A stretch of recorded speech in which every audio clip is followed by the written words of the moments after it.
Good morning. This is MetLoop meteorologist Dave Elliott with your weather outlook for Friday, March the 10th, 2017. Starting out with the satellite and the radar image, we're seeing low pressure sitting just along the coast of Virginia, the Delaware area. That's bringing in some rain and some snow showers for the northeast, and that's going to continue on through the morning.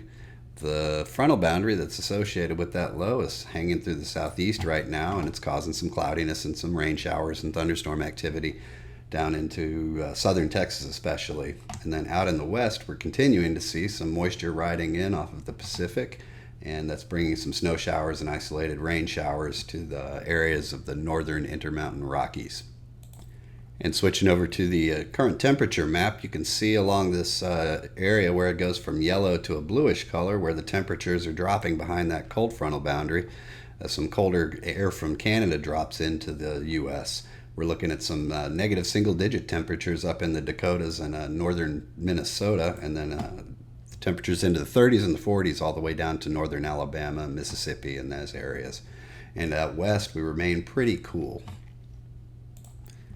And going back to the current radar, we saw several reports of severe thunderstorm activity all the way from eastern Kansas and Missouri down into Tennessee and northern Mississippi and Alabama over the last 24 hours. Lots of large hail and strong wind reports, especially as that low pressure went through yesterday and moved off to the coast.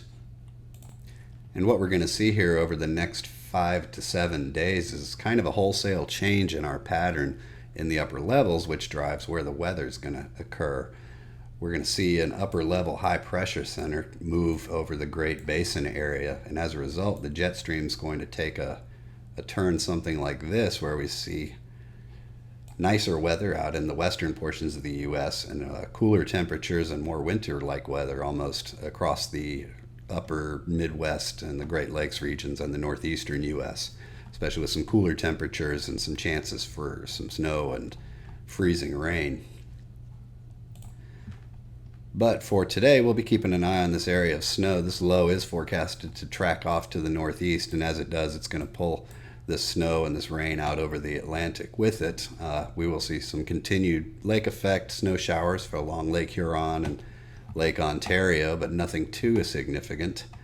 Down along the frontal boundary through the Florida area and into southern Texas, we will see some general thunderstorm activity in this area, although we're not expecting it to be anything organized severe, so certainly a quieter day than what we saw yesterday. And then up along the north, again in the Intermountain Rockies regions, we're going to see some heavier snow showers in the higher elevations as this whole pattern kind of transitions eastward. So overall, really not a bad day as far as severe weather goes. Just be careful and be safe if you're up in the New Jersey area up to Connecticut and eastern Massachusetts, as the roads are going to be a little slick and wet with snowfall. And that's your outlook for the day today. Hope you have a great weather day wherever you are, and please be sure to follow MetLoop on Facebook and Twitter for all the latest and most accurate weather information.